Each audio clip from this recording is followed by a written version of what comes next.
तो देखा आपने, कई बार नोटिस और शिकायतें मिलने के बाद भी उदासीन रहने वाले नगर विकास प्रन्यास के अधिकारियों ने सिर्फ मौखिक आदेश से कार्रवाई कर डाली। चलो यहां तक भी ठीक है, आखिर हटाया तो अवैध अतिक्रमण ही है, लेकिन यहां यूआईटी का पक्षपात पूर्ण रवैया साफ साफ देखा गया है। पड़ोस का मकान में भी अवैध रूप से बना हुआ था और उसने तो बाहर ही ट्यूबवेल खोदकर सरकारी जगह पर कब्जा कर लिया था। ऐसे में चंद कदम दूरी पर इस अवैध अतिक्रमण पर पूरा लवाजमा लेकर आने वाले अधिकारियों की नजर तक नहीं पड़ी। इस पूरे मामले में जिस घर के बाहर से कार्रवाई हुई, उस महिला का कहना था कि सरपंच कैलाश शर्मा ने कई बार धमकियां दी, गाली गलौज किया और मारपीट तक की बात कही। इस मामले में अंबा माता थाने में भी लिखित में रिपोर्ट दी, लेकिन आपसी समझाइश हो गई। 2 दिन बाद 15 अप्रैल को कैलाश शर्मा ने पंचायत का नोटिस दिया और आज कार्रवाई कर दी। कार्रवाई हो तो सभी जगह एक साथ होनी चाहिए। मेरे पास वाला मकान सरपंच की बहन गीता शर्मा का है, इसलिए वहां पर कार्रवाई नहीं हुई। मामला ये है कि सरपंच साहब रोज 3 बार पहले भी आके डरा के गए और उनके पास में बहन का मकान है, पहले भी हमसे जमीन छुड़वाई और बहन की ट्यूबवेल बिल्कुल रोड पे खुदवाई है और हमको बार बार आके पिलर हटाओ, कोट हटाओ। और सुबह सुबह आए, मेरे बच्चे भी नहीं थे, पति भी घर पे नहीं थे, मेरे से गाली गलौज की और मेरे को बोले मैं पागल आदमी हूँ तो कुछ भी कर सकता हूँ, 2 चाटे मारूंगा, तेरा दिमाग सही कर दूंगा। और मेरे को बोले 7 दिन में तेरा नोटिस दूंगा और तेरा घर गिरा दूंगा, तू रोती फिरेगी। और उसी शाम को उन्होंने 2 दिन बाद मेरे को नोटिस दिया। आचार संहिता में 15 तारीख को मेरे को नोटिस दिया उन्होंने कि 3 दिन में ये सब हटवा देना, नहीं हटवाया तो पूरा घर सब गिरा दूंगा। और आज कार्रवाई करने आई आप, आज कोई लिखित में कोई बताया क्या कुछ? न तो कुछ लिखित में, मैंने यूआईटी वाले आए हटाने के लिए तो मैंने बोला आपके पास लिखित ऑर्डर हो तो, कि लिखित ऑर्डर की जरूरत नहीं है, हमको तो परमिशन मिली है, हमको बोला गया है इसलिए हम आए। और लिखित में कोई ऑर्डर भी नहीं दिया और हमारे सामने से हटाया। तो हमको हमारे सामने हटाया, कोई दिक्कत नहीं है, पर पूरी कॉलोनी का हटाया जाए और पूरी कॉलोनी में जो भी नाजायज है और रोड पे जितना भी कब्जा हो रहा है, उनकी बहन का माल मटेरियल पूरे रोड पे उनका माल बिखर रहा है, वो उनको नहीं दिख रहा है। और रोड पे जो ट्यूबवेल है वो भी उनको नहीं दिख रही है और केवल आके हमको ही परेशान कर रहे हैं वो। तो देखा आपने, बड़गांव पंचायत समिति में मौखिक शिकायत पर अतिक्रमण ध्वस्त हो गया। इस पूरे मामले में जब हमने सरपंच कैलाश शर्मा से बात की तो उन्होंने साफ किया कि हाँ, मैंने आचार संहिता के दौरान नोटिस दिया, काफी लोगों की शिकायत आई थी, इसलिए कार्रवाई करनी पड़ी। वैसे अतिक्रमण ध्वस्त यूआईटी ने किया है और दूसरी जगह अतिक्रमण की जानकारी मेरे पास नहीं है। शिकायत आई तो कार्रवाई जरूर होगी, चाहे अतिक्रमण करने वाले मेरे पिता ही क्यों न हो। आइए इन्हें भी सुन लेते हैं। हाँ, तो मेरा निवेदन ये था कि मैंने उसको 15 को दिया ही था, लेकिन आज यूआईटी ने भी शायद उसको डिसमेंटल किया है कब्जे को। नहीं, वहाँ पे हम जब गए तब यूआईटी अधिकारियों ने कुछ नहीं बोला, मतलब वो चले गए कैमरे के सामने, वो आए नहीं। लेकिन हमारा तो ये था कि सरपंच जो है वो अपने अधिकारों का उपयोग कर सकता है या नहीं आचार संहिता के अंदर। अगर चुनाव में बात की तो उन्होंने बोला कि भाई अभी तो नहीं कर सकते हैं। यूआईटी मतलब आज जो अतिक्रमण तोड़ा ना, ग्राम पंचायत वडगांव ने नहीं तोड़ा सर, यूआईटी ने तोड़ा है नंबर 1। जब यूआईटी कर सकती है वो तो अतिक्रमण तोड़ सकती है। अतिक्रमण और हमने तो केवल नोटिस दिया है, हमने तो जो हेडपंप मेन रोड पे बना है ट्यूबवेल, वो भी तो अतिक्रमण की श्रेणी में आता है। बिल्कुल आता है, उसकी शिकायत आएगी तो उसको भी नोटिस देंगे। आप एक भी लिखिए, इनकी तो करीब 70 लोगों का हमने सुना है कि आपके रिश्तेदार हैं, इसलिए आपने वहाँ कार्रवाई नहीं सर, मेरे को की है सर। मेरा निवेदन सुनो, मेरे पिताजी भी हो ना, मैं उसकी बात भी नहीं मानता हूँ। आप तो लिखित में खुशी का एप्लीकेशन दिलवा दो, एक एप्लीकेशन मेरे पास आ जाएगी, दूसरे दिन जिसने एनवलप लगा उसको भी नोटिस दे दूंगा मैंने। जी अपने तो मतलब कोई न कोई शिकायत तो करना चाहिए सर, हम भगवान प्रेमी जी। और इतनी बड़ी पंचायत है हमारे 18 इनकी तो करीब 5 तारीख को सर नोटिस मैंने 15 को दिया, 5 तारीख को करीब 70 लोगों के श्रीनाथ कॉलोनी के एक भी घर ऐसा नहीं है, along with the mobile number उनकी शिकायत आई थी, सिग्नेचर के साथ मोबाइल नंबर लिखा हुआ है। हमारा सवाल तो सिर्फ इतना है कि आचार संहिता के दौरान आप अपने अधिकारों का उपयोग कर सकते हो या नहीं। आचार संहिता के दौरान हमें गांव के हित में जो कार्य करने हैं वो करने पड़ते हैं नियमित रूप से। सफाई व्यवस्था करनी पड़ती है, रास्ता कोई अतिक्रमण करता है उसको रुकवाने के लिए हमें उसको नोटिस देना पड़ता है। सरकारी सड़क पे ट्यूबवेल खोलना कहाँ तक उचित है, वो आपके ध्यान में नहीं गया क्योंकि ठीक घर के सामने है। तो नहीं सर, मेरे ध्यान में नहीं है। आप अभी जाके जी मेरी सर, आप अभी जाके देखेंगे तो भी सामने आपको ट्यूबवेल खुला हुआ। लेकिन कोई भी शिकायत, आप तो खुद साहब हमसे ज्यादा पत्रकार है, समझदार है, रिटर्न में जब शिकायत नहीं आती है हमारे पास, हम कैसे एक्शन लेंगे बताओ। मतलब रिटर्न में बोले वाले की करेगा, कोई सामने वाला दबंग है तो कोई शिकायत नहीं करेगा तो आप कार्रवाई नहीं करेंगे, ऐसा है? नहीं, हमारे पास शिकायत आते हम कार्रवाई कर लेंगे। कल आपकी बात को मानते हुए मेरी फोन पर हम कल ही उस आदमी को नोटिस दे देंगे जिसने रास्ते में वो खोद रखा है। ठीक है सर, आज ये खबर लगा रहे हैं और कल आपकी वाली भी लगा देंगे, वहाँ मौके पे पहुंचेगा, अगर आप नोटिस देंगे तो पता चल जाएगा सर, है ना? हाँ बिल्कुल बिल्कुल बिल्कुल। ओके, धन्यवाद। बेटे पैदा नहीं करने पर जिस महिला को पति और ससुराल की ओर से परेशान किया जा रहा था, उस मामले में दूसरे दिन नया मोड़ आ गया। संध्या पंड्या के पीड़ित सास ससुर गुरुवार को उदयपुर न्यूज कार्यालय पहुंचे और बहू द्वारा लगाए गए सारे आरोपों को सिरे से खारिज कर दिया। सास हेमकांता और ससुर नरेंद्र कुमार पंड्या ने कहा कि हमारी बहू ने यह सब प्रॉपर्टी और पैसा हड़पने के लिए कहानी करी। हमने कभी भी किसी भी तरीके से उसे परेशान नहीं किया है, जबकि बहू संध्या की ओर से तंग किया जाता है। नरेंद्र पंड्या ने कहा कि बहू की ओर से आए दिन किए जाने वाले झगड़े से बेटे दक्ष पंड्या ने कहा कि उसको उनकी जायदाद से कानूनी रूप से निष्कासित कर दिया जाए। इस पर उसे 1 साल पहले प्रॉपर्टी से निष्कासित कर दिया है। इस मामले में लापता दक्ष के बारे में माता पिता का कहना है कि वह कहां है, इस बारे में उन्हें भी नहीं पता है। संध्या किसी और के साथ जाना चाहती है, यह बात उसने कई बार कही, लेकिन वह चाहती है कि पूरा घर उसके नाम कर दिया जाए। इस बातचीत के गुप्त वीडियो उदयपुर न्यूज पर सबूत के तौर पर मौजूद है। आपको बता दें कि बुधवार को संध्या पंड्या का पक्ष भी उदयपुर न्यूज पर टेलीकास्ट किया था और आज दूसरा पक्ष आपके सामने रख रहे हैं ताकि आप ही फैसला करें कि कौन गलत है और कौन सही। कल मैंने जो न्यूज में आई थी समाचार, वो बिल्कुल गलत हैं। मैंने ये मेरी बहू है वो, और बहू ने हमारे साथ बहुत अत्याचार कर रखा है, बहुत परेशान कर रखा है। आज दिन तक हम परेशान होके आज सुना है, तब से हम यहाँ आए हैं, मजबूर होकर हम आपके सामने ये बातें रख रहे हैं कि मेरी बहू भगकर आई है। उसने शादी भी मतलब उसकी मर्जी से करके आई है। उसने कभी भी कुछ भी काम हमारे कहने के अनुसार नहीं किया है। जब भी हमने कहा है, हमारे ऊपर गलत गलत आरोप लगाए हैं, हमें परेशान किया है।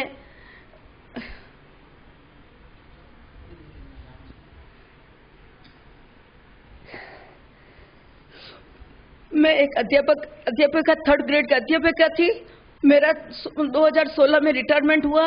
उसके बाद में मेरे चारों तरफ से कर्ज सिर पे होने के कारण मैंने इन बच्चों को कहा कि तुम लोग अब अपना खर्चा अलग करो, अपने विचार नहीं मिलता है, तुम्हारे अलग रहो। और जिस दिन से इनको मैंने अलग किया है, उस दिन से इन्होंने हमारे ऊपर उल्टे सीधे आरोप लगाना, प्रॉपर्टी को पैसे को लेना और न जाने कई तरह के क्रियाएं करके, लड़ाई झगड़े करके हमें परेशान कर रखा है।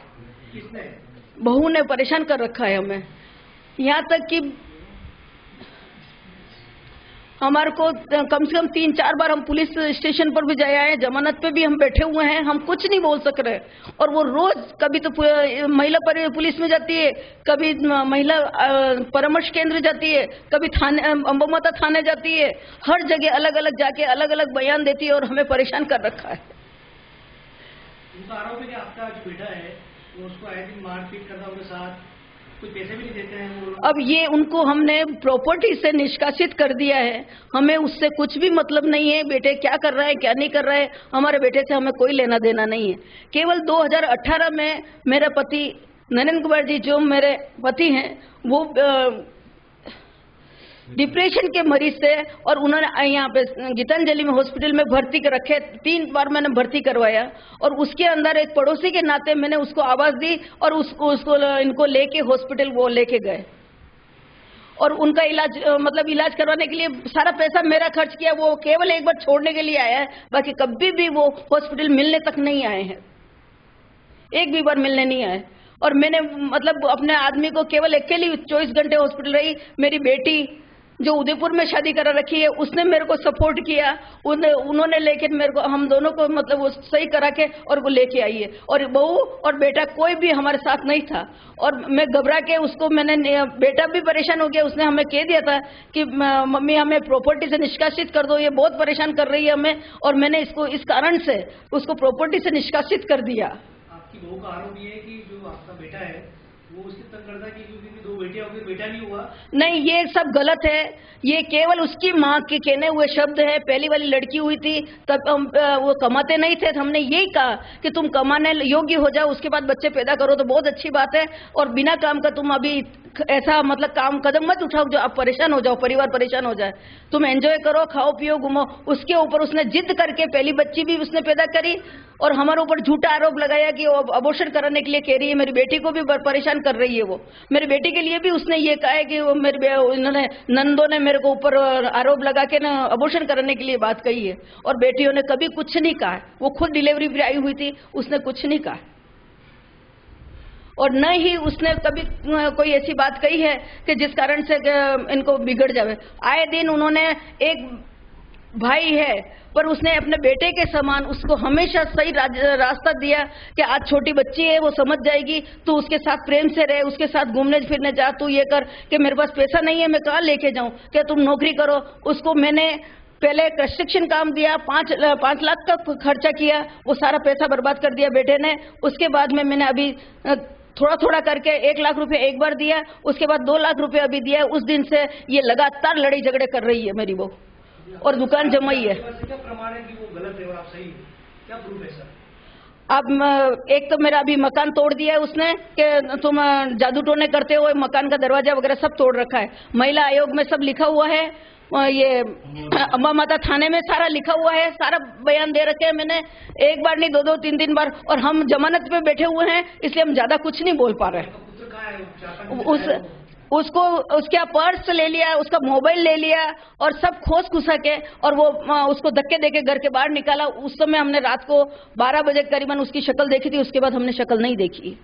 तो हमें क्या मालूम कि बेटा कहाँ है। वो हमें कोस रही है आ जाके कि बाप बेटे और तीनों एक है और मेरे को परेशान कर रहे, झूठे झूठे आरोप लगा रही है। क्योंकि कुल मिला के उसको पैसा चाहिए और कुछ नहीं चाहिए। मेरे पास जो रिकॉर्डिंग है उसके अंदर वो फिश एक्वेरियम की दुकान पर बैठकर उसके दुकान की मालकिन जो है उसके सामने उसने खुल के बोला है कि मैं किसी और के पास चली जाऊंगी शादी करने, कोई खराब बात नहीं है। दूसरी, मैं बच्चों को किसी और जगह छोड़ जाऊंगी और मैं कहीं चली जाऊंगी, 25,000 रुपए वो कमाता है। इस तरह से कई तरह की बातें की कि ऐसे आदमी के पास रहना भी बेकार है मेरे को, और मेरे को नहीं रहना है। 95 से मैं उस मकान के अंदर रहता हूँ। मेरा बच्चा कस्टमर वर्क में काम करता था और ये वहाँ से भाग के आई और उसको वहाँ रात को 2 बजे फ़ोन किया उसने। 2 बजे फ़ोन करने वाले मेरा बच्चा उसको मोटरसाइकिल बैठा के जहाँ भाड़ा पे वो मकान पे रहता था वहाँ वो लेके चला गया। ये उसकी बहुत बड़ी भूल हुई, उसने हमको नहीं कहा।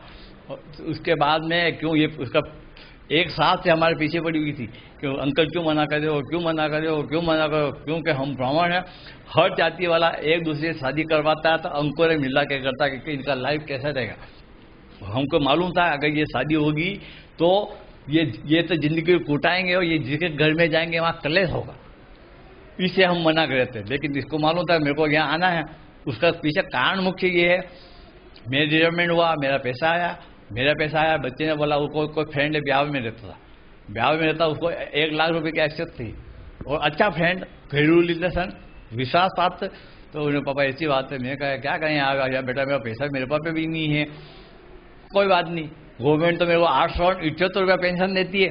थोड़ा सा मैंने ही सोचा 1 लाख रुपया देंगे, 2,000 महीने का ब्याज आएगा, कम से कम मैं मिसेज मेरी पेंशन 878 रुपया, हर बार मिसेज से मैं पैसा पाता हूँ, मेरे को भी शर्म आती। मैं कहा 2,000 रुपया महीने आएगा तो कुछ न कुछ तो मेरा गुजरात चलेगा। दुनियादारी में जिया जाता, बच्चों को कैसे पाला जाता, उनके मुकाबले में हमको अनुभव जाता है।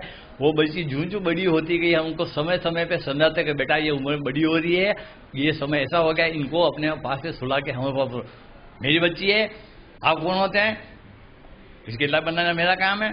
दुनिया पर फिर गाले गोली करती, ठीक है। मैं वाह भाई तेरी जानी पढ़ाती, लगड़ी लेके पढ़ाती।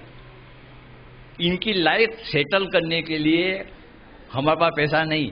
सिलाई ये करती थी कि माँ सिलाई करती थी, ये सिलाई करती थी, इसीलिए हमने 70,000 रुपए की ऑटोमेटिक मशीन दे ली इसको कि एक बच्चा एक्वेरियम का काम करेगा, जो भी यहाँ से आएगा थोड़ा सा तुम कमाओगे और तुम्हारी लाइफ।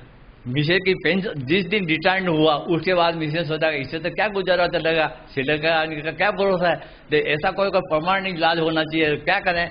तो हमने प्लान बना के चलो अपने ग्राउंड फ्लोर है, फर्स्ट फ्लोर एक और बना फर्स्ट फ्लोर बनाया।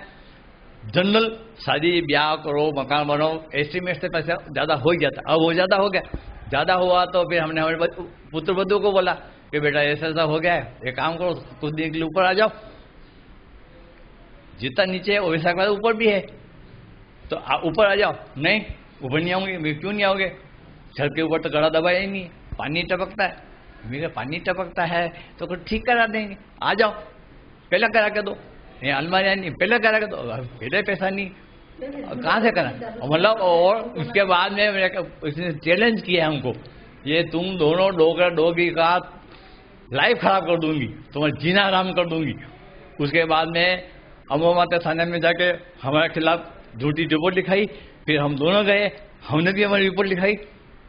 फिर ये केस आगे चला। फिर उसके बाद में जो पुलिस वाले थे उन्होंने हमको पास बैठा के समझाया, भाई आप तो बुजुर्ग हो, ये है, बच्चों का हवाला दिया। तो मैंने जो केस था मैंने उस केस को विड्रॉल कर लिया। उसने जेर खाया क्या? नस काटी। ठीक है ना।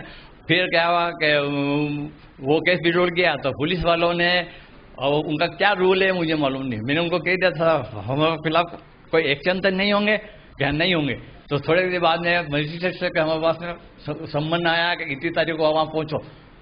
मेरे लिए, मेरे बच्चे के लिए, मेरी बच्ची के लिए मेरे वाइफ का सम्मन आया। और फिर वहाँ हम जमानत से हमको 6 महीने के लिए पाबंद कर दिया। पाबंद करने के बाद में कोई आदमी तो कम से कम जो समझदार आदमी है तो कोई ऐसी हरकत नहीं करेगा कि आगे वो खुद मुसीबत में फंसे। 20 तारीख की बात है, 20 तारीख को हम दोनों ऊपर सोए हुए थे, नीचे धम धम धम की आवाज़ निकली। ये धम धम क्या हो रहा है? अब नीचे आके देखा, मैं मेरे पुत्र बधू को बोला कि ये क्या कर रहे हो तुम? आपने यहाँ टोटा कर रखा है। मेरे कहा टोटा कर रखा है? नहीं, टोटा कर रखा है, मेरे घर वाले से हो रहा है, मेरे पति वती में नहीं बदनी है, तुम उनको सिखाते हो अनाथ अनाथ टोटे। अरे यार अब क्या चाहती हो? है आपकी क्या चाहती है? वो ये चाहती है कि मेरे को अधिकार चाहिए घर के अंदर, और जबकि उसको निष्कासित कर दिया। नहीं, फर्स्ट बात है कि इतना तो मुझे, मतलब मैं भी न्यूज़ सुनता हूँ, पढ़ता हूँ, दिल्ली हाईकोर्ट का एक फैसला आया कि बाप की खुद की कमाई हुई प्रॉपर्टी के ऊपर बच्चे का कोई अधिकार नहीं। वो उसके मकान में रहता है तो बाप के, माँ बाप के रोमो करों पे रह सकता है, जबरदस्ती नहीं रह सकता। तो उसके हिसाब से मैंने उनको कहा भाई तो उनको तो अलग कर दिया है। अब आप क्या चाहते हो? हम ये चाहते हैं वो जो हमारी पुत्र वधू वहाँ घर में रह रही है वो घर खाली करके जाए, ताकि वो भी शांति से रहे और हम भी हमारा बुढ़ापे में हमारे शांति से रहे। और बच्चों का क्या होगा? बच्चों को वो जिन्होंने शादी की, जिन्होंने पैदा, उनकी जिम्मेवारी, हमारी जिम्मेवारी थोड़ी है। भैया हमने तो समय समय पे उनको आगाह कर दिया था, जैसा कि मैसेज ने बताया कि भाई तुम ये कर रहे हो, तुम खुद नहीं कमा रहे हो तो बच्चों को क्या खिलाओगे? जिद से पैदा किए।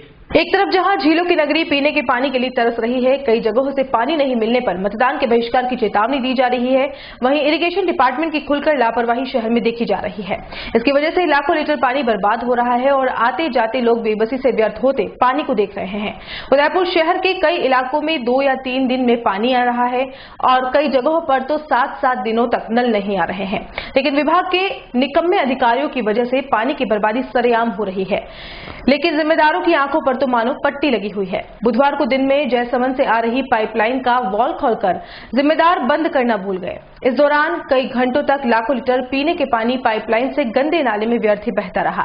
ऐसे में जिम्मेदारों को अपराधी कहा जाए तो भी कोई अतिशयोक्ति नहीं होगी, क्योंकि एक तरफ जल ही जीवन है कि बात करने वाले जल को ही खुलेआम बर्बाद करे तो अपराधी तो कहलाएंगे ही। जिले की मावली विधानसभा के आसोलिया की मादड़ी के अमर शहीद प्रताप सिंह राव के 47वें शहादत दिवस पर ग्रामवासियों द्वारा श्रद्धांजलि सभा आयोजित की गई। आपको बता दें कि शहीद प्रताप सिंह राव राजपूताना राइफल्स में तैनात देश की रक्षा करते हुए स्पेशल ऑपरेशन के दौरान 24 अप्रैल के दिन शहीद हुए थे। सभा में वीर वधू श्रीमती भंवर कुंवर, पुत्र करण सिंह राव, विधानसभा मावली विधायक धर्मनारायण जोशी, कांग्रेस जिला उपाध्यक्ष गोपाल सिंह चौहान, लोकेंद्र सिंह इडवा, भाजपा पंचायत प्रकोष्ठ जिलाध्यक्ष नरपत सिंह राव, सरपंच प्रतिनिधि जीवन सिंह राव, कांग्रेस सेवादल जिला संगठन मंत्री जगपाल सिंह बगावत, सूरज सिंह राव, रोड सिंह राव आदि मौजूद थे। श्रद्धांजलि सभा का संचालन एडवोकेट डॉक्टर भरत सिंह राव द्वारा किया गया। आपको बता दें कि शहीद प्रताप सिंह राव राजपूताना रेजिमेंट में राइफल मैन के पद पर तैनात थे। प्रताप सिंह नागालैंड में मिलिट्री ऑपरेशन में शहीद हुए। 1965 और 1971 की लड़ाई में शामिल रहे। श्री प्रताप सिंह 32 साल की आयु में शहीद हुए। उनके घर में पत्नी, पुत्र, 2 पुत्र और 1 पौत्री है। और बुलेटिन में यहाँ रुकेंगे एक ब्रेक के लिए। आप देखते रहिए उदयपुर न्यूज। हर आदमी का सपना घर हो अपना, इसी उम्मीद के साथ राजस्थान की स्मार्ट सिटी उदयपुर में राधेश्री इंफ्राटेक इंडिया प्राइवेट लिमिटेड पेश करता है राधेश्री विहार 4। आसान मासिक किश्तों में आवासीय भूखंड उपलब्ध है। 1000 वर्ग फुट पर 16,200 रूपए डाउन पेमेंट, 2300 रूपए की 75 आसान मासिक किश्तें। 2000 वर्ग फुट पर 32,400 रूपए डाउन पेमेंट, 4,600 रूपए की 75 आसान मासिक किश्तें। ऑफर सीमित समय के लिए, पहले आए पहले पाए।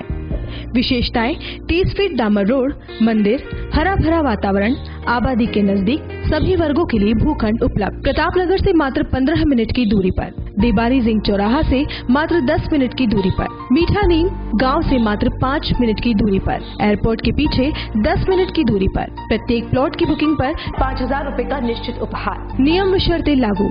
राधेश्री Infratech India private limited, 6 Vinayak Kunj, Bohra Ganesh ji मंदिर के सामने, Udaipur. Call it 0294247065, 9829632125, 702308।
Office, domestic, moulded जैसे सभी प्रकार के स्टील और वुडन फर्नीचर के निर्माता और विक्रेता। Poonam furniture, Supreme, Godrej, Spacewood, Cello और गिकेन फर्नीचर के साथ रिफ्रेश मैट्रेसेस की शानदार श्रृंखला। अपना घर सजाने के लिए कैश की चिंता छोड़ दीजिए। पूनम फर्नीचर और HDFC बैंक आपके लिए लाए हैं 0% डाउन पेमेंट, 0% ब्याज और बिना किसी प्रोसेसिंग फीस के आसान ऋण योजना। हॉस्पिटल, होटल्स, कॉलेज, कॉर्पोरेट और सभी तरह के गवर्नमेंट एवं नॉन गवर्नमेंट इंस्टीट्यूशन में टर्न की प्रोजेक्ट के विशेषज्ञ। उदयपुर का एकमात्र 3 मंजिला भव्य फर्नीचर शोरूम। शादी के विभिन्न पैकेज की विशाल श्रृंखला। 21,000 से लेकर 1,51,000 तक पैकेज उपलब्ध। 37,500 में 11 item, double bed box, side table 2, अलमारी सिंगल डोर, गद्दे, तकिए, बेडशीट, कंबल set, centre table 4x2, dressing table, बाजोट, कुर्सी 4, यानी आपके बजट में आपकी चाहत का फर्नीचर। घर के आंगन से लगे ससुराल का हर कोना। पूनम फर्नीचर के बिना बेटिया ससुराल न जाए। एक बार पधार कर सेवा का मौका अवश्य दे। पूनम फर्नीचर, सेक्टर 5, हिरन Mangri, main road, Udaipur. A1 Senior Secondary School, a legend in school education, co-education English medium with commerce and science stream. A1 Senior Secondary School is situated in the heart of the city at University Road, Ayad, Udaipur. School aims at all-round development of children. School aims to create genuine interest for education through playway and audio-visual modes, be able to make sensible choice between right and wrong, self-disciplined, self-confident and assertive human beings to create confident, gracious and morally upright individuals. Best academic result from last 5 years of class 10th and 12th. Limited student in each class. medical checkup twice in a year, well-equipped physics lab, chemistry lab, biology and computer lab, spacious library and reading room, round-the-clock CCTV surveillance by the management, well-equipped indoor and outdoor game facility, extra co-curricular activities, convents facility available in all parts of city. Admission open for nursery to 12th. Admission form available in all working days. A1 Senior Secondary School, 1 North Iyer, University Road, Udaipur. Contact at 0294 241 3294. Primary education से graduation तक एक ही संस्थान से हासिल कीजिए शिक्षा।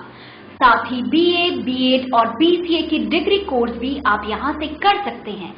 Saint Jyotiba Phule public school एवं Jyotiba Phule girls college, पुरोहितों की मादड़ी, उदयपुर। द गुरुकुल स्कूल एवं कॉलेज, गांव बुड़ल, पंचायत लालपुरा, कुराबड़, उदयपुर। छात्रावास की सुविधा उपलब्ध। For better education of your student, we are imparting education through latest technology with a minimal fee structure. Admissions are open, so please visit our school. 1:25 का छात्र अध्यापक रेशियो, ई लाइब्रेरी, कंप्यूटर कक्ष, योगा के साथ इंडोर आउटडोर गेम्स और खेल मैदान, regular health checkup, RO water जैसी कई आधुनिक सुविधाओं से युक्त। मैं आसपास के सभी अभिभावकों से अनुरोध करता हूं कि अपने बच्चे के उज्जवल भविष्य के लिए प्रवेश दिलाएं, उनको अच्छी गुणवत्ता युक्त योग्य अध्यापकों प्रोफेसर द्वारा शिक्षा दी जा रही है। द गुरुकुल स्कूल जो आधारभूत सुविधाओं से युक्त है, जिनमें अध्यापकों के अनुभवी समूह निर्धारित किए हुए हैं, इनको विशिष्ट लोगों ने मार्गदर्शन दिया है। वाहनों की सुविधा भी है और 25 से ऊपर हॉस्टल की सुविधा भी है। Saint Jyotiba Phule public school एवं ज्योतिबा फुले गर्ल्स कॉलेज, पुरोहितों की मादड़ी, उदयपुर। द गुरुकुल स्कूल एवं कॉलेज, गांव बुड़ल, पंचायत लालपुरा, कुराबड़, उदयपुर। ब्रेक के बाद आपका स्वागत है। मोहनलाल सुखाड़ा विश्वविद्यालय से संबंध सिंघानिया लॉ कॉलेज के नवनिर्मित मूट कोर्ट का शुभारंभ और व्याख्यान माला का आयोजन नाकोड़ा नगर में शुक्रवार को किया जाएगा। समारोह के मुख्य अतिथि इलाहाबाद हाई कोर्ट के चीफ जस्टिस गोविंद माथुर होंगे। अति विशिष्ट अतिथि के रूप में उत्तराखंड विधि आयोग के चेयरमैन राजेश टंडन एवं राजस्थान हाई कोर्ट जोधपुर के न्यायाधिपति रामचंद्र झाला उपस्थित रहेंगे।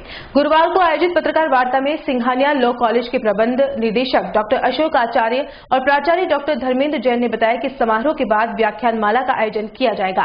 इसमें न्यायाधीश गोविंद माथुर न्यायालय में लंबित प्रकरणों को कम करने में मेडिएशन, वकीलों की भूमिका, वकालत पेशे में विधि महाविद्यालयों एवं न्यायालयों का परस्पर समन्वय, विधि अध्ययन के बाद विधि छात्रों को करियर के रूप में क्या क्या अवसर प्राप्त है, विषय पर व्याख्यान देंगे। इस अवसर पर महाविद्यालय की गतिविधियां एवं विधि विद्यार्थियों का व्यवहारिक प्रशिक्षण जो न्यायालय द्वारा कराया जाएगा। एडीआर की न्यायाधीश रिद्धिमा शर्मा द्वारा सिंघानिया लॉ कॉलेज के प्रथम वर्ष के छात्रों की अप्रेंटिसशिप स्ट्रीम की घोषणा की जाएगी। उक्त विद्यार्थी ग्रीष्मकालीन अवकाश में व्यवहारिक प्रशिक्षण न्यायालय परिसर में प्राप्त करेंगे।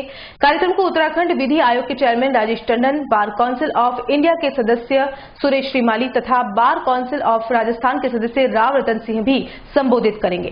कार्यक्रम में लगभग 200 जाने माने वकील, विधिवेत्ता एवं विधि विद्यार्थी भाग लेंगे। सिंघानिया लॉ कॉलेज उदयपुर में मूट को नवनिर्मित मूट कोर्ट का उद्घाटन माननीय श्री गोविंद जी माथुर मुख्य न्यायाधीश एवं न्यायमूर्ति इलाहाबाद हाईकोर्ट करेंगे। इसी फंक्शन में अति विशिष्ट अतिथि के रूप में justice Rajesh Tandon chairman law commission Uttarakhand भी उपस्थित रहेंगे एवं जस्टिस रामचंद्र जी झाला साहब फॉर्मर जज राजस्थान हाईकोर्ट भी उपस्थित रहेंगे। इस अवसर पर सिंघानिया व्याख्यान माला का हम एक शुभारंभ कराएंगे, जिसके अंदर पहला लेक्चर गोविंद जी माथुर साहब चीफ जस्टिस साहब अपना कल मीडिएशन के ऊपर एक पहला लेक्चर देंगे, जहां पे विधि के छात्रों और विधि वक्ताओं को संबोधित करेंगे। शहर के Hiranmagri sector 6 झामर Kotra road Shiv colony में एक शख्स नगर निगम के नियमों के विपरीत मकान निर्माण करवा रहा है।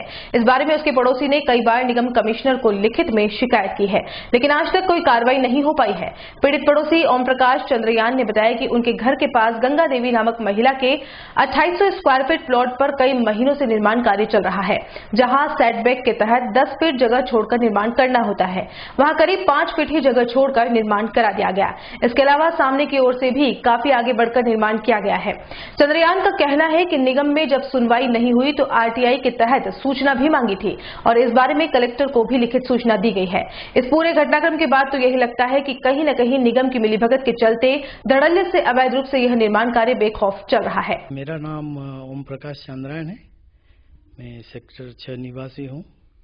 मकान नंबर 372 है और हिरन मगरी सेक्टर 6 में रहते हैं हम लोग का प्रॉब्लम है कि हमारे पड़ोस में जो 371 प्लॉट है उसका कंस्ट्रक्शन चालू किया कुछ 3 महीने पहले।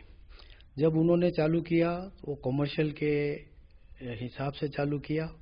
हम लोग के ऑब्जेक्शन करने के बाद उन्होंने आगे की जो शॉप दुकानें जो थी उनका जो प्रोविज़न था उनको निकाल दिया, कॉलम्स वगैरह वापस निकाल दिए।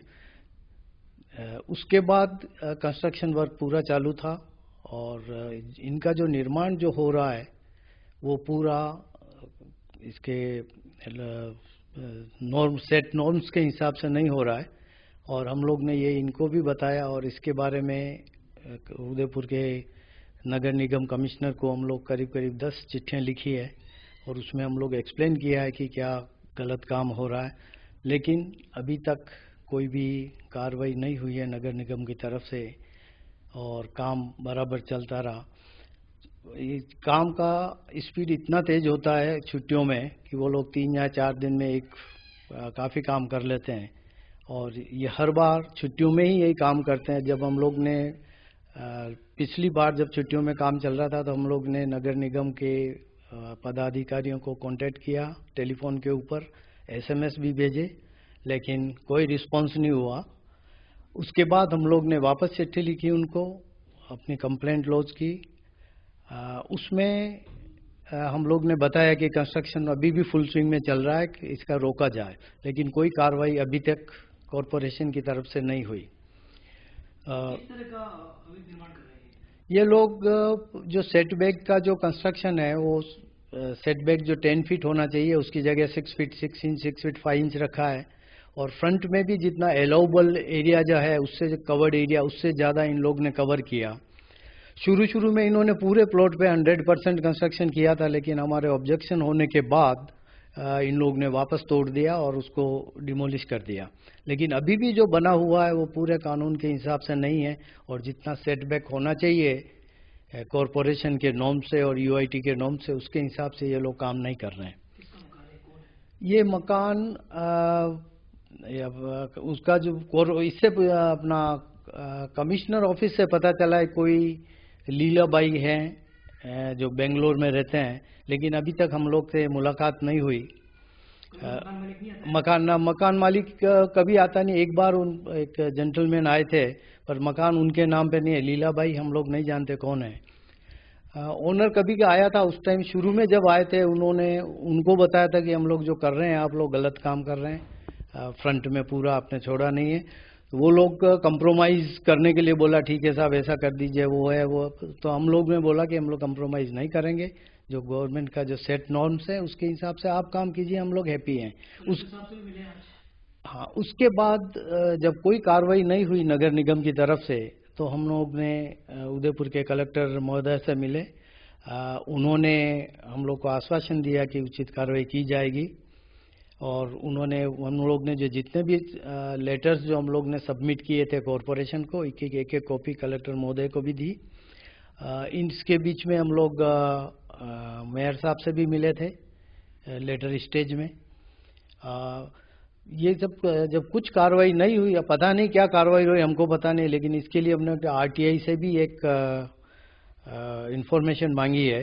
वो 3 दिन पहले हम लोग ने सबमिट किया, लेकिन अभी हम उसका वेट कर रहे हैं कब तक आती है।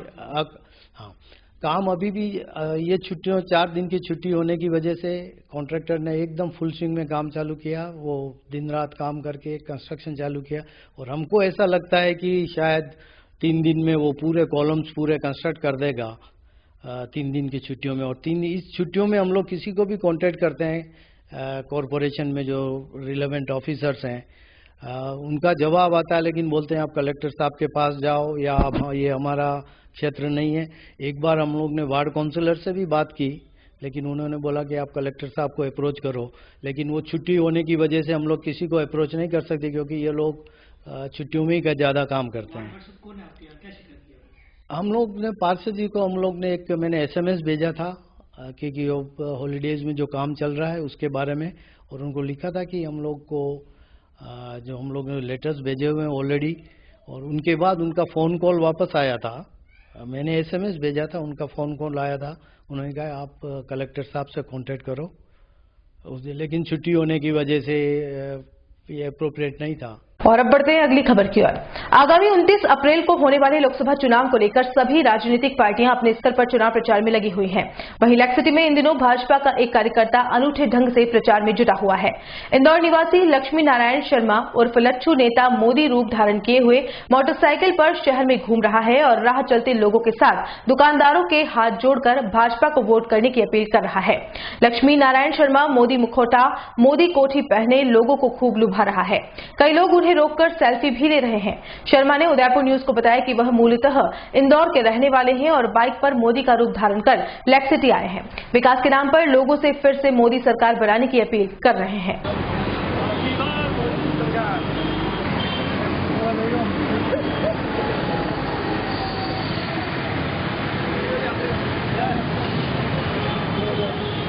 मैं भारतीय जनता पार्टी का यहाँ प्रचार करने आया हूँ।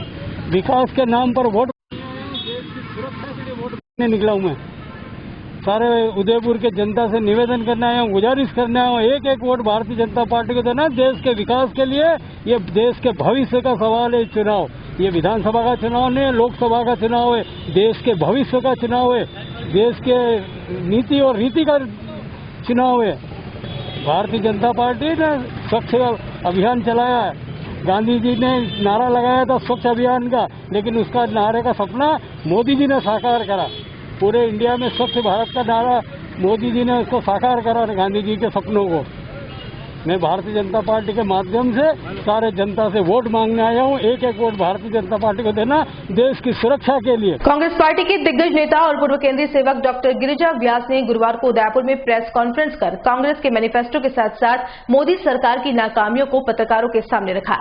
डॉक्टर गिरिजा व्यास ने कांग्रेस के मैनिफेस्टो में शामिल की गई बातों के साथ साथ कांग्रेस की उन योजनाओं का जिक्र किया जो कि UPA 1 और UPA 2 के दौरान चलती थी। प्रेस कॉन्फ्रेंस में व्यास ने मोदी सरकार पर निशाना साधते हुए कहा कि केंद्र में 5 सालों में कोई काम नहीं हुआ और अब सेना की आड़ में राजनीति कर वोट मांगने का काम किया जा रहा है। लेकिन अब आमजन समझ चुका है और इस लोकसभा चुनाव में भारतीय जनता पार्टी के पक्ष में कोई माहौल नहीं है। उन्होंने यह भी कहा कि कांग्रेस के पक्ष में माहौल के साथ साथ एक बार फिर कांग्रेस पूरे देश में अच्छे बहुमत के साथ आएगी और केंद्र में सरकार बनाएगी। भारतीय जनता पार्टी से त्रस्त और मोदी जी के कार्यों से त्रस्त, उनकी लफाजबाद भाषा से त्रस्त देश की जनता बदलाव चाहती है और बदलाव कांग्रेस के पक्ष में चाहती है, क्योंकि कांग्रेस ने अपनी कुर्बानी देकर न केवल देश को आजादी दी बल्कि आजादी के बाद का जो कुछ विकास हुआ वो विकास भी किया, आम आदमी की फिक्र रखते हुए समेकित विकास किया। और सबसे बड़ी बात है कि शिक्षा, स्वास्थ्य इन क्षेत्रों को नहीं भूली, महिलाओं की सुरक्षा को नहीं भूली, Adivasi, schedule caste, schedule tribe, minority इन लोगों को नहीं भूली, युवाओं को सबसे आगे करके उनके रोजगार की व्यवस्थाएं की। इन सब बातों से और खास करके हमने जो पिछले कानून जो छूट गए थे उनको भी कानून रूप देने की जो कोशिश की, चाहे वो शिक्षा का अधिकार हो और चाहे वो रोजगार का अधिकार हो और चाहे वो फूड सिक्योरिटी बिल हो, और ये सारे के सारे बिल इस बात का प्रतीक है कि हम लोगों को स्वायत्तता देना चाहते हैं, स्वतंत्रता देना चाहते हैं, उन लोगों को रोजी रोटी, कपड़ा, मकान देना चाहते हैं। हमने इतने आवास की योजना भी बनाई, इन्होंने केवल उन योजनाओं के नाम बदले और उसकी भी पूर्ति नहीं कर पाई। तो आज जब भारतीय जनता पार्टी के पास, मोदी जी के पास कहने को कुछ नहीं है, तो सेना की आड़ में राजनीति करते हुए वे जो वोट मांगने की बेकामयाब कोशिश कर रहे हैं, वो कोशिश उनकी नाकामयाब सिद्ध होगी और कांग्रेस अपना शासन बनाएगी। राहुल जी देश के प्रधानमंत्री होंगे और हम सेवा के लिए फिर जो नए कानून हम लेकर के हमने जो घोषणा की अपने घोषणा पत्र में, विशेषकर जिसका खास करके जो हमारा बिल है वो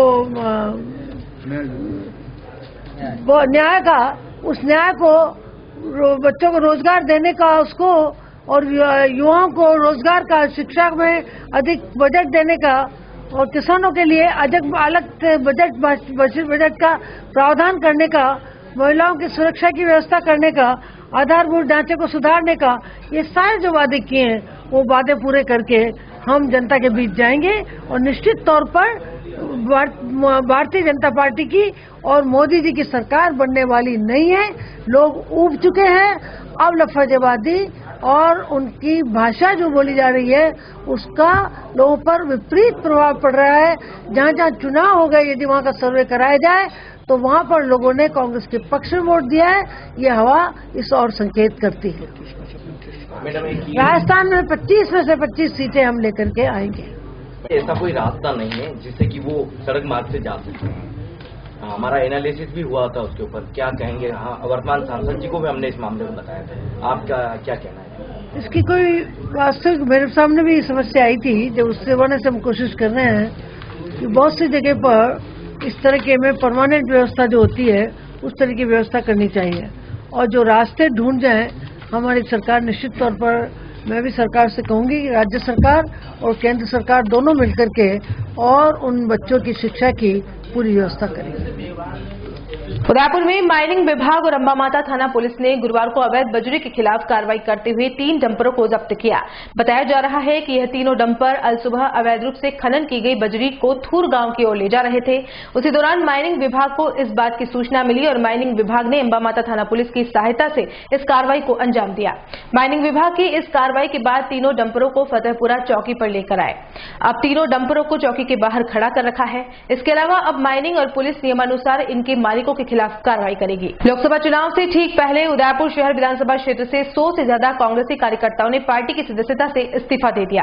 दरअसल मुस्लिम समुदाय के युवाओं का आरोप है कि कांग्रेस पार्टी के लिए पूरी निष्ठा के साथ काम करने के बाद भी उनको तवज्जो नहीं दी जा रही है। शहर में पिछले दिनों अलग अलग कार्यक्रमों में युवाओं के साथ साथ उनके वरिष्ठ नेताओं को भी तवज्जो नहीं मिली, जिससे अब युवाओं में इस बात का रोष है। इसलिए मुस्लिम समुदाय के 100 से ज्यादा युवाओं ने पार्टी की सदस्यता से विगत जो हमारे जो साले जितने लोग हुए हैं, मतलब जो अभी आज आप देख रहे हैं कि कुछ समय से मुस्लिम जो नेता है और मुस्लिम जो यूथ है जो उसके साथ जुड़ा हुआ है, दिल से काम करता है चुनाव में, उसको मतलब अपेक्षित कर रही है कांग्रेस। वो मतलब जो उम्मीद करता है कांग्रेस से, वो कांग्रेस उस पर खरा नहीं उतर रही है। कांग्रेस पार्टी मुस्लिम से जो उम्मीद करती है वो उस पर खरा उतरता है। उसको वोट दिलाने के लिए पूरी जी जान से अपनी मेहनत करके पूरा वोट दिलाने की कोशिश रहती है और वो कई हद तक सफल भी होते हैं। पर आप देखें कि अभी हर बार मुस्लिमों को अपेक्षित किया जा रहा है। आप कोई मीटिंग देख लो, वहाँ पे उसको हमारे जो बुजुर्ग नेता हैं उनको झगड़ा करना पड़ता है स्टेज पे बैठने के लिए। तो मतलब ये बचा है क्या? हमारे कोई मुस्लिम ऐसा कोई लीडर नहीं है उदयपुर शहर में जिसको बिना झगड़े किए हुए आप स्टेज पे बिठा दो, ठीक है। और जितनी जो कमेटियां बनती है, एनएसयूआई की कमेटी बनी, उसमें किसी मुस्लिम को नहीं लिया। उसके बाद हमारे जो कॉलेज के स्टूडेंट हैं उन्होंने अपना गुस्सा जाहिर किया। उसके बाद इन्होंने 1-2 नाम मांगे और शायद हो सकता है कि किसी का उन्होंने एक आध नाम लिया। फिर कल एक यूथ कांग्रेस की कमेटी बनी, उसमें भी यही हालात थे। और मैंने जिला अध्यक्ष जी से बात की, प्रभारी जी से बात की, तो उन्होंने बोला यार मेरे पास से किसी का नाम नहीं आया। तो ये नाम नहीं आया तो अब उसका हम क्या कर सकते हैं भाई? आपको देखना है, अगर आप अध्यक्ष हो, आप विधानसभा में कोऑर्डिनेट करो। जो मुस्लिम लोग जो लीडर हैं, पुराने लीडर्स हैं, भाई ऐसा नहीं है। आप 4 पार्षद हैं मुस्लिम के उदयपुर में, किसी 4 मुस्लिम पार्षदों में से किसी एक मुस्लिम पार्षद से ही पूछ लेते आप, शायद एक आधा नाम मिल जाता। सक्रिय लीडर, ठीक है ना। मतलब मैं जो लीडर है उनको छोड़ दें अपन, तो फिर भी बता दें। अभी नगर निगम में ये हालत है कि जो पार्षद है वो मुस्लिम ही है। कांग्रेस के और कौन से पार्षद आप मेरे को बता दें एक नाम, ठीक है ना। एक थी वो बीजेपी में चली गई। तो ये हालत है हमारी। और फिर उसके बाद भी अगर स्थान नहीं मिलता, उचित स्थान, तो हमारा गुस्सा वाजिब है और जायज है बिल्कुल। एक ही पद में पार्टी छोड़ने के बाद क्या? अभी हम लोग डिस्कस करेंगे आपस में और हम आगे की रणनीति को तय करेंगे और फिर उसके बाद हम कोई भी फैसला लेंगे। अभी हमारा जो झगड़ा है वो कांग्रेस पार्टी से है। और यहाँ एक बार फिर से रुकेंगे एक छोटे से ब्रेक के लिए। ब्रेक के बाद हाजिर होते हैं कुछ और खबरों के साथ। रॉयल मोटर्स कंपनी पिछले 35 वर्षों से आपकी सेवा में।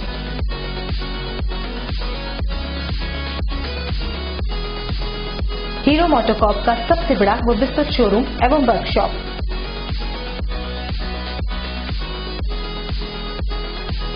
जहां आपकी 2 व्हीलर गाड़ी को मिलेंगी विश्व स्तरीय सर्विस एवं जनरल पार्ट्स की सुविधा।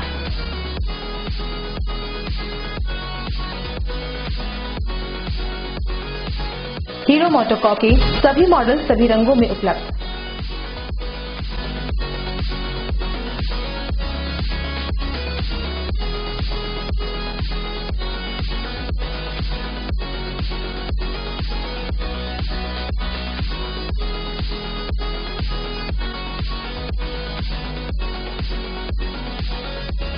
बुकिंग का लाभ उठाएं।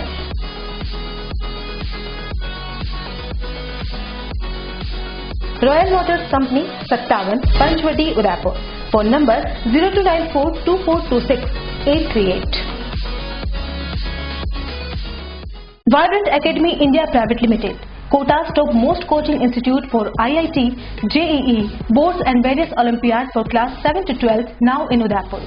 Most trusted brand for giving back-to-back selections for JEE mains, advanced and other competitive exams.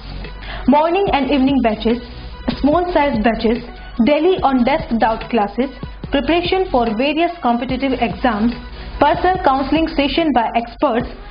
We have festival celebrations, sports activities, yearly education tours, annual feast, in-campus fair celebration.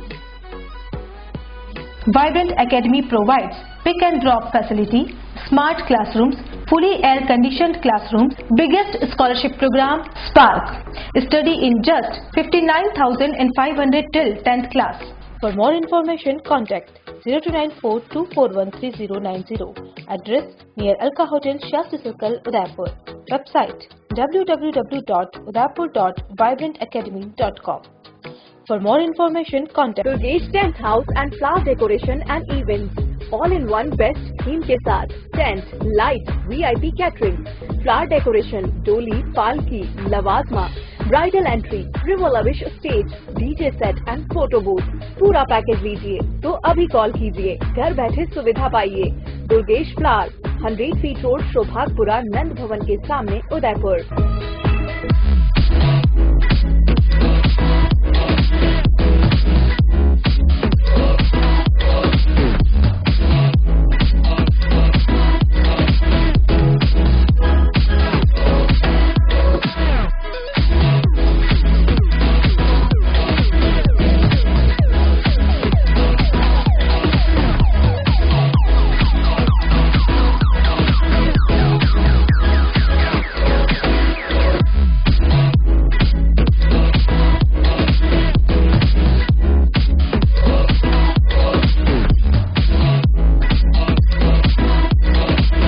Operator Durgesh Mawal. Mobile 9929997672 9588913193.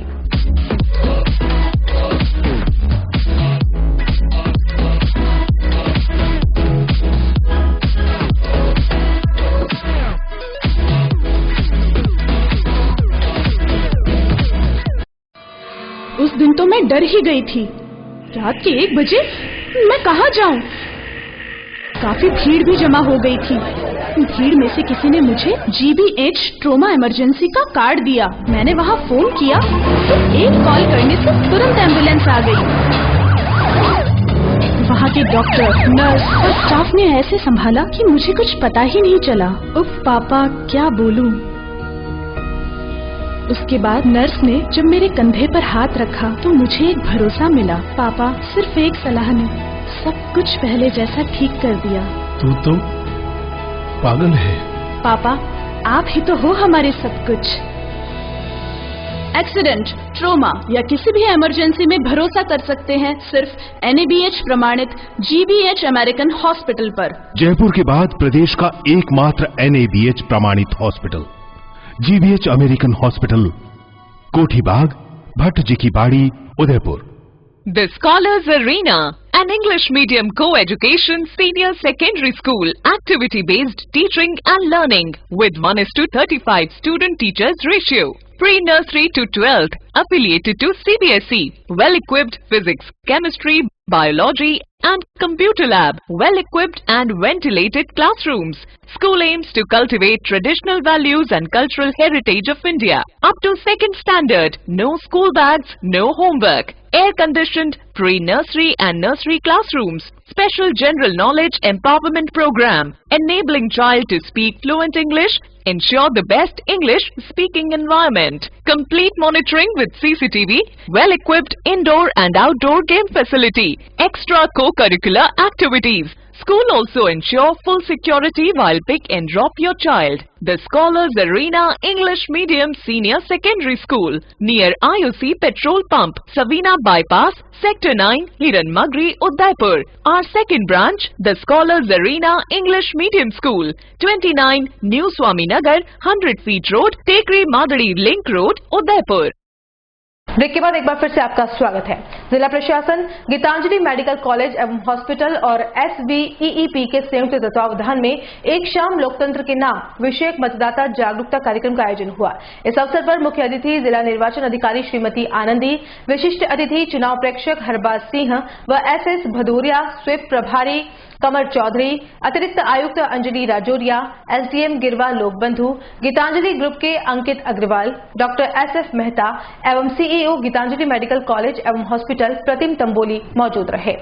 कार्यक्रम की मुख्य अतिथि श्रीमती आनंदी ने इस आयोजन पर सभी को बधाई दी एवं कहा कि हर नागरिक को अपने मताधिकार का प्रयोग अवश्य करना चाहिए। उन्होंने लोकतंत्र में मतदान के महत्व पर प्रकाश डालते हुए सभी से मतदान अवश्य करने एवं अन्य लोगों को मतदान के लिए प्रेरित करने का आह्वान किया। वहीं प्रेक्षक श्री भदौरिया ने कहा कि यह आयोजन दर्शाता है कि भारत का भविष्य उज्जवल हाथों में है एवं हर कोई वोट देकर अपनी जिम्मेदारी निभाने के लिए तत्पर है, इसलिए सभी को निर्भीक होकर मतदान करना होगा और अधिक से अधिक लोगों को जागरूक कर लोकतंत्र में इस पर्व में अपनी भूमिका निभानी होगी। मर्यादा को बनाए रखेंगे तथा स्वतंत्र, निष्पक्ष एवं शांतिपूर्ण निर्वाचन की गरिमा को अक्षुण्ण रखते हुए निर्भीक होकर आज गीतांजलि ग्रुप ऑफ इंस्टीट्यूशंस की तरफ से और स्वीप की टीम के साथ इन्होंने बच्चों ने, यहाँ के जो मेडिकल और नर्सिंग के जितने भी स्टूडेंट्स हैं, इन्होंने जोरदार परफॉर्मेंसेस प्लेज के रूप में, स्किट्स के रूप में, डांसेस के रूप में सभी लोगों को मोटिवेट करने के लिए कि हमें 29 अप्रैल को सबका ये रिस्पॉन्सिबिलिटी है, सबकी ड्यूटी है कि वो जाके अपना वोट दें, ये कार्यक्रम किया है। और हम सब ये उम्मीद करते हैं कि इनकी ये जो प्रस्तुति है ये उदयपुर के हर कोने तक पहुंचेगी और सभी युवाओं को भी, सभी लड़कियों को, बच्चियों को, सभी उनके पेरेंट्स को, उनके नेबर्स, उनके जितने भी आसपास के लोग, उन सबको ये मोटिवेट करने का काम करेगा कि हमारे बच्चों में जो ऊर्जा है वोट देने के लिए, वो हमें भी दिखाना है 29 अप्रैल को। जिले के सलूम्बर कस्बे के जावत गांव में कुछ दिनों पूर्व में दलित समाज की बिनोली रोके जाने की घटना पर दलित समाज के लोगों द्वारा राजपूत समाज के युवा पर ST/SC एक्ट में मुकदमा दर्ज करवाया गया, जिसको लेकर गुरुवार को सलूम्बर के श्री राजपूत करणी सेना के पदाधिकारी डिप्टी ऑफिस पहुंचे और डिप्टी नारायण सिंह राठौर से मुलाकात कर पूरी घटना से अवगत करवाया। इस दौरान डिप्टी नारायण सिंह ने आश्वासन देते हुए कहा कि मामले में निष्पक्ष जांच की जाएगी और दोषी के खिलाफ सख्त से सख्त कार्रवाई भी की जाएगी। वहीं श्री राजपूत करणी सेना के पदाधिकारियों की मौजूदगी में तहसील अध्यक्ष पर्वत सिंह राठौर के नेतृत्व में घटना की जांच को लेकर उपखंड अधिकारी को ज्ञापन सौंपा। ज्ञापन में बताया गया कि सलूम्बर के जावत गांव में गत दिनों कथित तौर पर राजपूत समाज के युवाओं द्वारा दलित समाज की बिनोली रोके जाने के आरोप को लेकर दलित समाज द्वारा SC/SC एक्ट के तहत सलूम्बर थाने में रिपोर्ट दर्ज कराई गई। बताया गया कि घटना के संबंध में श्री राजपूत करणी सेना संगठन द्वारा जानकारी लेने पर यह मामला गाड़ी को साइड नहीं दिए जाने के कारण मामूली कहासुनी का सामने आया, परंतु कुछ राजनीतिक संगठनों द्वारा उकसाने पर इसे जातिगत रंग दिया जा रहा है। इसी कारण घटना की रिपोर्ट कथित वारदात के 3 दिनों के बाद दर्ज करवाई गई। वहीं ज्ञापन के जरिए श्री राजपूत करणी सेना के पदाधिकारियों ने उपखंड अधिकारी से मांग करते हुए कहा कि मामले की बिल्कुल निष्पक्ष जांच कर सच्चाई को सामने लाया जाए तथा षड्यंत्र कर सामाजिक सद्भाव बिगाड़ने वाले तत्वों के विरुद्ध कठोर कार्रवाई की जाए। यह मामला युवाओं के भविष्य से जुड़ा हुआ है, इसलिए निष्पक्ष जांच होनी जरूरी है। इस मौके पर तहसील अध्यक्ष पर्वत सिंह राठौर, हिम्मत सिंह डाल, दलपत सिंह सल्लाड़, ईश्वर सिंह जावत, कल्याण सिंह जावत, दौलत सिंह सहित राजपूत करणी सेना के पदाधिकारी मौजूद रहे। जहाँ आ चाहे वहाँ टकराना जरूरी है, अगर जिंदा है तो फिर जिंदा नजर आना जरूरी है। आंधियों से जाकर कह दो जरा औकात में रहे, हम परों से नहीं हौसलों से उड़ा करते हैं।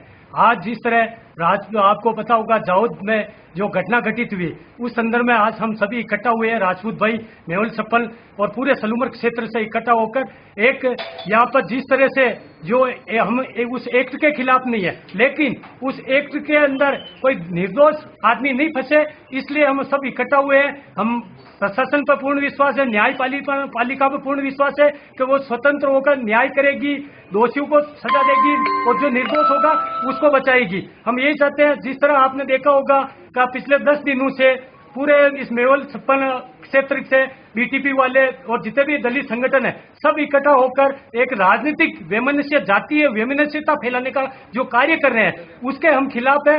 उनसे यही आग्रह करते हैं कि आप इसको जातीय रंग नहीं देकर कार्य प्रणाली जो अपने कानून की प्रणाली है उस पर पूर्ण भरोसा रखें। और अगर नहीं करते हैं, फिर भी अगर उनसे आग्रह करते हैं, आग्रह के साथ में उन लोग चेतावनी भी देते हैं कि अगर आप नहीं जातीय संघर्ष को बढ़ावा देंगे तो फिर करणी सेना भी चुप रहने वाली नहीं है। और करणी सेना कैसे जवाब देती है ये आपको अच्छी तरह से मालूम है। उदयपुर से बूंदी जा रही रोडवेज बस गुरुवार सुबह भादसोड़ा व चित्तौड़ के बीच बानसेन के समीप दुर्घटनाग्रस्त हो गई। यह दुर्घटना बस और ट्रैक्टर के बीच होने की जानकारी मिली है। हादसे में करीब आधा दर्जन यात्रियों के घायल होने की भी सूचना है। बताया जा रहा है कि रोडवेज के आगे चल रहे ट्रैक्टर के अचानक ब्रेक लगा देने से पीछे चल रही रोडवेज बस अनियंत्रित होकर डिवाइडर पर चढ़ी और पलटी खा गई। इस दौरान रोडवेज में करीब 3 दर्जन यात्री सवार थे। घटना के बाद मौके पर उपस्थित ग्रामीणों ने 108 की सहायता से घायलों को चिकित्सालय पहुंचाया। बाद में क्रेन की सहायता से दुर्घटनाग्रस्त वाहनों को उठाया गया।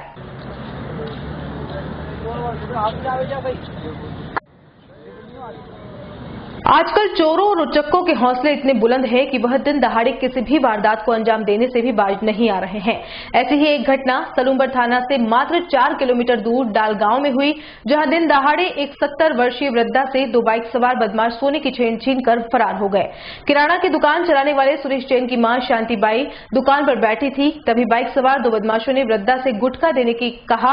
वृद्धा जैसे ही काउंटर से गुटखा निकालने के लिए झुकी, उचक्कों ने उसके गले में नजर आई सोने की चेन झपट ली और फरार हो गए। घटना दोपहर के वक्त हुई जब आसपास के लोग आराम कर रहे थे। उचक्कों ने इस सन्नाटे का फायदा उठाकर वारदात को अंजाम दिया। वृद्धा के पुत्र की रिपोर्ट पर पुलिस ने मामला दर्ज कर अज्ञात बदमाशों की तलाश शुरू कर दी है। दुकान पे मेरी माँ खड़ी थी, 2 तार से मैंने जैसे निकाली, झटका मारा, 2 तोले सोने की चेन, झटका मारा, सीधा मोटरसाइकिल एक साथ रखे बैठा था और एक दूसरा खेल के सीधा रवाना हो गया, दौड़ के भाग गया। 2 तोले सोने की चेन। और चलते चलते एक नजर अब तक की हेडलाइंस पर। महाराणा भोपाल चिकित्सालय के अहाते में दर्द से करा रहा है तिरस्कृत किया गया मरीज। धरती के भगवानों की बर्बरता आई सामने, चिकित्सा का मंदिर फिर हुआ शर्मसार। बहन के लिए आचार संहिता में भी अधिकारों का पूरा उपयोग करते हैं बड़गांव के सरपंच। अतिक्रमी को दिया 3 दिन का नोटिस, मौखिक शिकायत पर ही कार्रवाई करने पहुंच गई यूआईटी। एक तरफा फैसले से मायूस क्षेत्रवासी। घर हड़प कर दूसरे के साथ जाना चाहती है संध्या पंड्या। वृद्ध सास ससुर ने उदयपुर न्यूज को सुनाया अपना दुखड़ा। और पीने के पानी को तरस रही उदयपुर की कई कॉलोनियां, जिम्मेदारों की लापरवाही की वजह से लाखों लीटर पानी हुआ बर्बाद। उदयपुर न्यूज के इस बुलेटिन में फिलहाल इतना ही। शहर की तमाम हलचल से आपको आगे भी रूबरू करवाते रहेंगे। फिलहाल इजाजत दीजिए कृतिका चौबीसा को और खबरों के लिए देखते रहिए उदयपुर न्यूज। नमस्कार।